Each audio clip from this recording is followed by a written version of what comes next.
สบายดีทุกคนทักทายสบายดีเพื่อนๆที่เข้ามาติดตามชมคลิปนี้ของเราพี่น้องหุดพักก่อนว่าพักตายไปเลยจักไปโทษหลายมือ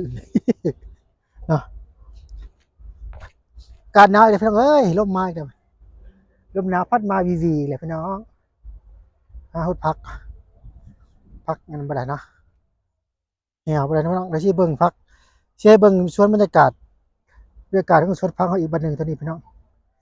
นี่นะพี่น้องบรรยากาศพักหลายเลยพี่น้องว่าสวนพักเฮา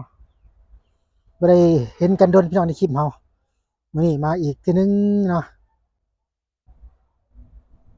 บรรยากาศสวนพักของเฮาในวันนี้ทุกคนพักกาดซ้อมก็เห็นเลยพี่น้องมันอยากอันนั้นบ่ได้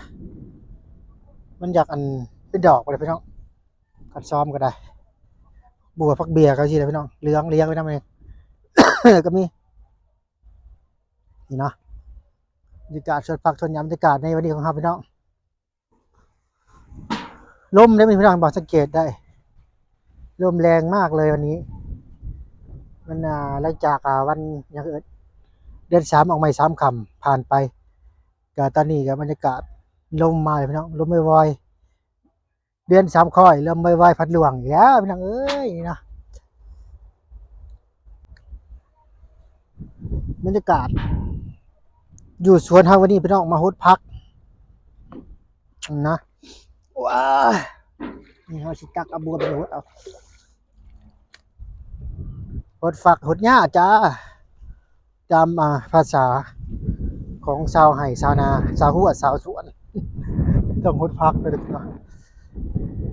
เพิ่นก็เป็นคนดนแหละหลายมื้อแหละพักเอาทุกคนนี่เนาะต้องฮดแบบนี้เอาทุกคนฮดเอาเวลานั้นจ้ะ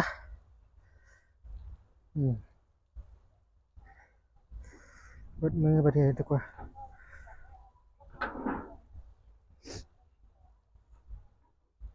บรรยากาศสวนยามแรงคือเก่านี่ผักกาดนี่ทุกคนคะน้าบ่ไทยเอิ้นคะน้านะพี่น้องบ้านเฮาเอิ้นเป็นคะน้า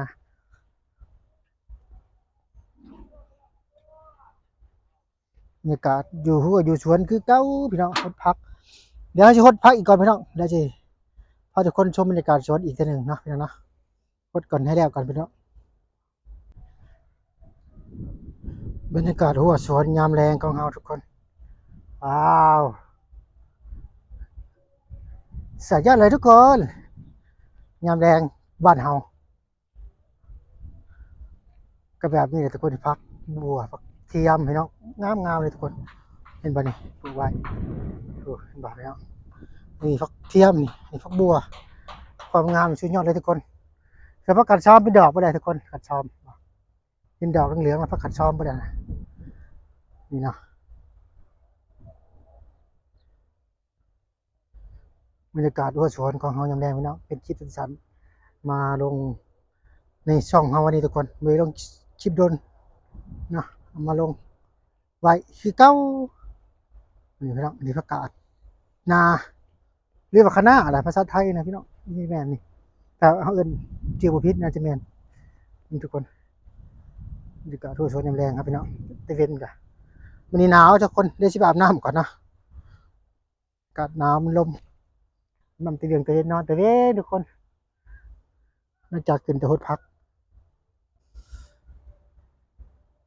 เขาเองก็บ่ได้ออกไปหาเจดีหน่อยทุกคนว่าสิไปหาเจดีหน่อยแต่ว่าเป็นอาชีพข้าวเวียกน่าทุกคนเนาะเราก็เลยไปเดินไปหาเพื่อนพี่น้องในมื้อนี้ในคลิปนี้ของเราพี่น้องก็เลยว่ามาเก็บภาพบรรยากาศอยู่ทั่วอยู่สวนของเรายังแรงทุกคนได้เบิ่ง